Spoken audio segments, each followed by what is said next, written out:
everyone, Dan here from the Next Issue Podcast. On today's video, I'll be doing a preview for Captain America #1. This is a new book from Marvel Comics. Let's talk about the creative team before we get into it.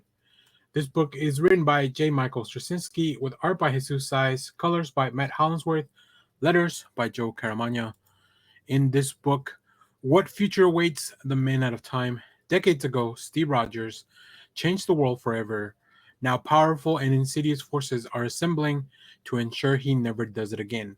Past, present, and future collide as the man out of time reckons with an existential threat, determined to set the war on a darker path at any cost. We are relaunching the title. Uh, Writer J. Michael Straczynski is back at Marvel. Pretty excited about a new direction. As much as I enjoyed the previous run, which is still kind of continuing, will continue, sort of in the Thunderbolt series that's coming up. But yeah, very excited about this. So let's take a look at some of the preview art here.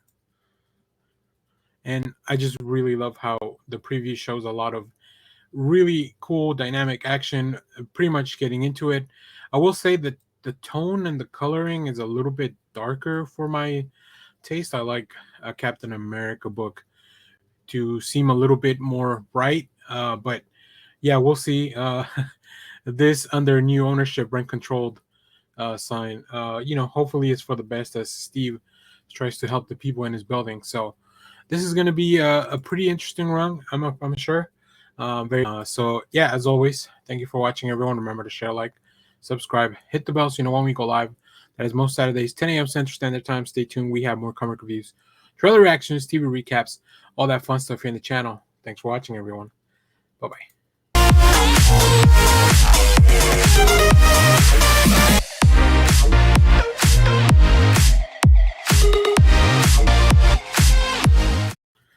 Hello, everyone. Dan here from the Next Issue Podcast. On today's video, I'll be doing a preview for Uncanny Spider-Man #1. This is a new book from Marvel Comics, written by Simon Spurrier with art by Lee Garbert, colors by Jordi Belair, letters by Clem Cowles. In this book, the night-crawling wall crawler, on the darkest of days, he is the spark in the shadows. After the devastating events of the Hellfire Gala, Kurt Warner is on the run and having the time of his life. Swashbuckling about New York City in disguise, the uncanny wall crawler sets aside his mutant angst and dedicates himself to the hero's life, saving civilians, hanging with fellow wall crawlers, battling baddies, and hunting down the best pizza on the planet. But he can't ignore the mutant flight forever. Cy Spurrier and Lee Garbert launch a joyful, sexy series that will shake Nightcrawler to his foundation, and he will have a hell of a time doing it. What an interesting way to approach this book, because, of course, if you have been reading the X-Men stuff, you'll know that Kurt's really been through the ringer in the past few months, years, maybe even in the X-line. So that'll be really interesting to see. Also, what a good way to kind of hide out from all the mutant stuff that, from mutants being hunted down, than to appear to be another spider individual who people notoriously know they're not really mutants. So I think that's going to be fun. So let's take a look at some of the preview art, because Lee Garbert is a very talented artist. So I'm very much looking forward to this interpretation. And here we see very cool action sequences, of course, to start with. I really like the new costume. The redesign, I think, looks great. It really encapsulates everything about. I wish Kurt's hair was out. That's my only thing. I think that would look cool, but I guess it would be a little bit different from the normal Spider-Man outfit. But yeah, I mean, Nightcrawler doesn't stick to walls, but he's got a tail, right? So he can use all that stuff to his advantage. Of course, instead of swinging around, he'll probably be bamfing around New York City. So that'll be really fun to see. I'm very excited about this upcoming book. Once I get a chance to read it, I'll definitely follow up with either a short video, or we'll talk about it on our next live. So if you have read this, let me know what you thought about it. Let me know which variant cover you picked up, because, of course, Marvel is going to take advantage of combining two of their more popular characters into one and giving us a bunch of variant covers. So, as always, thanks for watching, everyone. Remember to share, like, subscribe, hit the bell so you know when we go live. That is most Saturdays, 10 a.m. Central Standard Time. Stay tuned. We have more comic reviews, trailer reactions, TV recaps, all that fun stuff in the channel. Thanks for watching, everyone. Bye bye.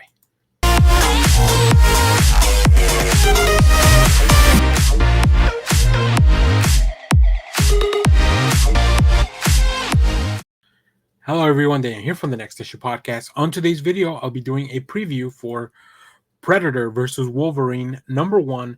This is a new book from Marvel Comics. This is written by Benjamin Percy with art by Greg Land and Ken Lashley and Andrea DeVito.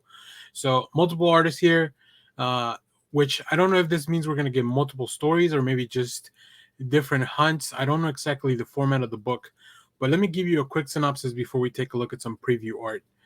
The thrill is the kill, the bloodthirsty saga you've been waiting for. Wolverine has lived one of the longest and most storied lives in Marvel Comics history.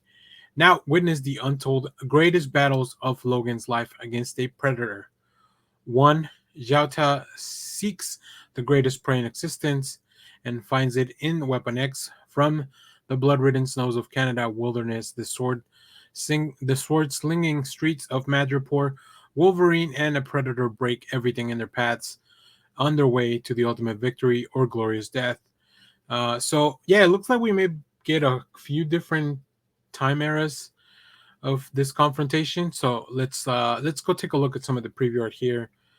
And I mean, we begin in the wilderness of Canada, which is classic.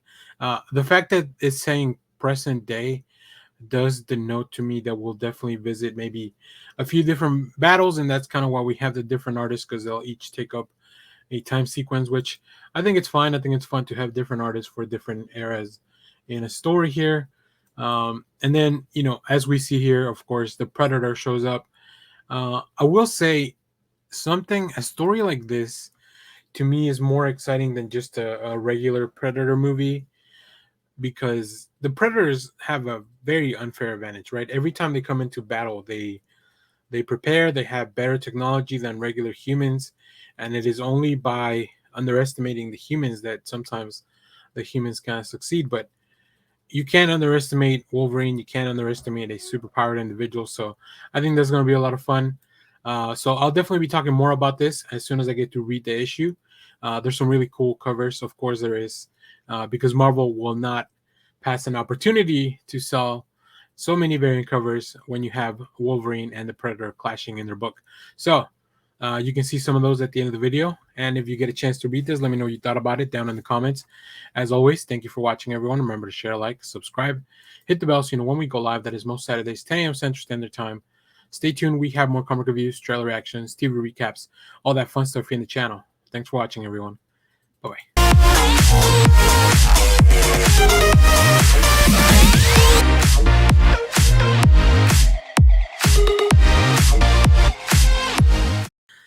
Hello everyone, Dan here from the Next Issue Podcast. On today's video, I'll be doing a preview for X-Men Annual #1. This is a new book from Marvel Comics. Let's take a look at the creative team before we get into the book.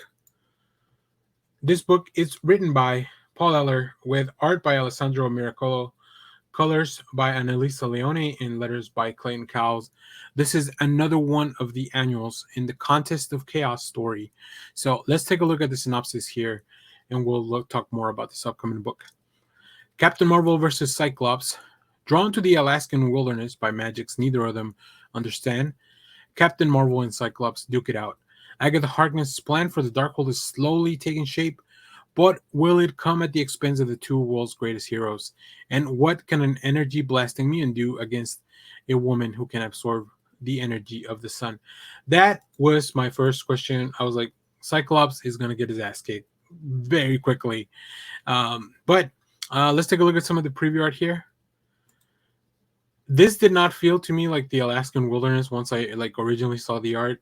I guess now that we put it into a little bit of context, and we don't get a lot of preview pages for this one. They've been pretty coy when it comes to revealing some of these battles, because I think, as if you have read some of these one shots or these annuals, you know that the battle is only a small part of the story. So yeah, I'm excited to check this one out. I'm still behind on a few of the stories here, but I'll definitely catch up because I do want to get to this battle. So if you have read this issue, let me know what you thought about it down in the comments. Stay tuned. We'll talk more about this whole Contest of Chaos shenanigans as we get through. So, as always, thank you for watching, everyone. Remember to share, like, subscribe, hit the bell so you know when we go live. That is most Saturdays, 10 a.m. Central Standard Time. Stay tuned. We have more comic reviews, trailer reactions, TV recaps, all that fun stuff here in the channel. Thanks for watching, everyone. Bye bye.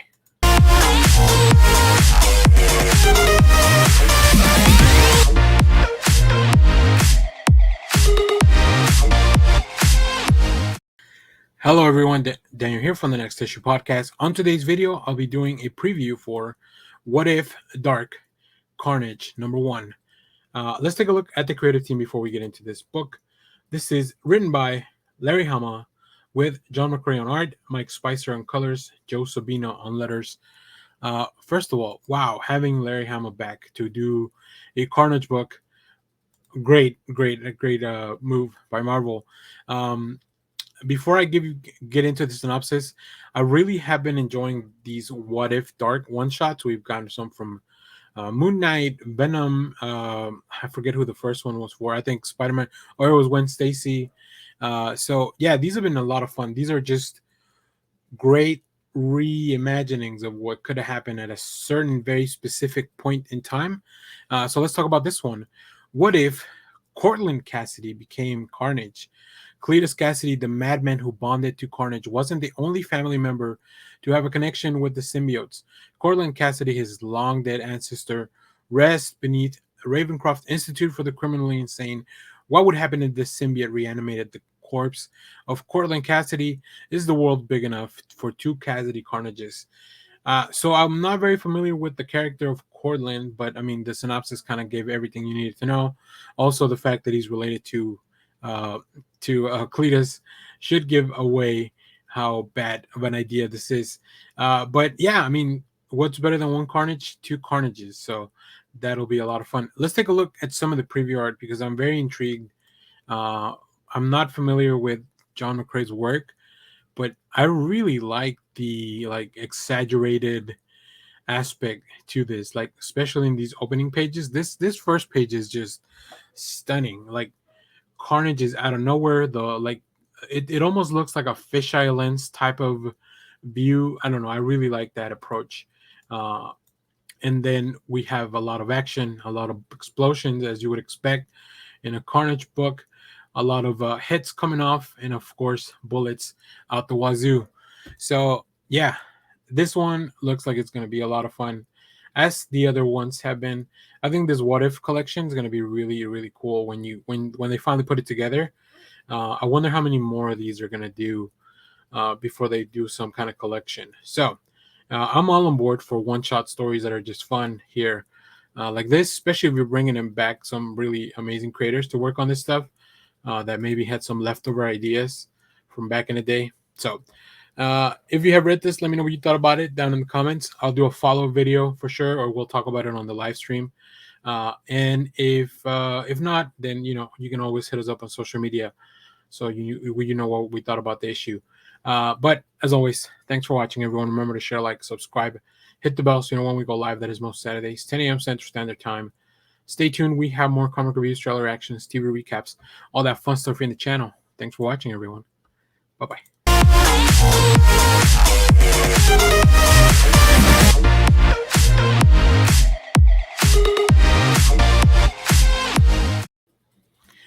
Hello everyone, Daniel here from the Next Issue Podcast. On today's video, I'll be doing a preview for Star Wars Dark Droids D Squad #1. This is a new book from Marvel Comics. This is written by Mark Guggenheim with art by Salvador Espin and David Messina. I believe we're going to get a couple of stories here.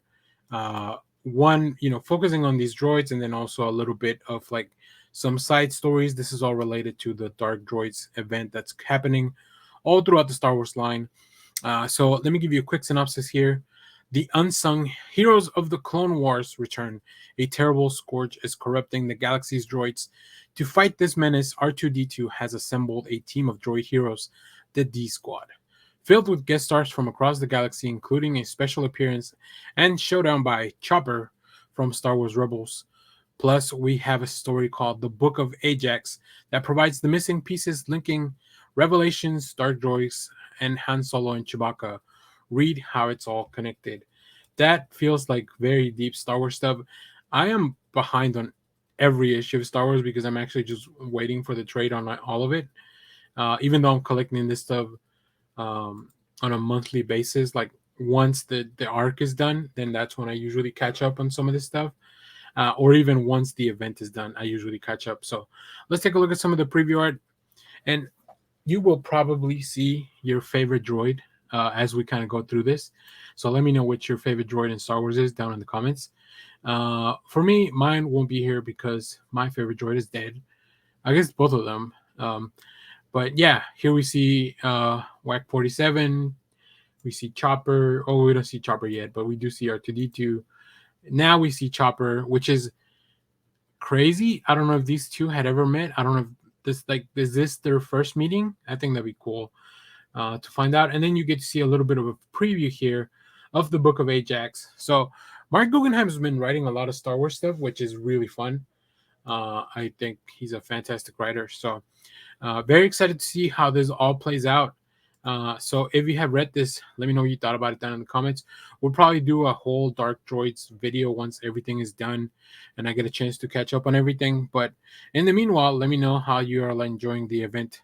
So as always, thanks for watching, everyone. Remember to share, like, subscribe, hit the bell so you know when we go live. That is most Saturdays, 10 a.m. Central Standard Time. Stay tuned. We have more comic reviews, trailer reactions, TV recaps, all that fun stuff here in the channel. Thanks for watching, everyone. Bye-bye.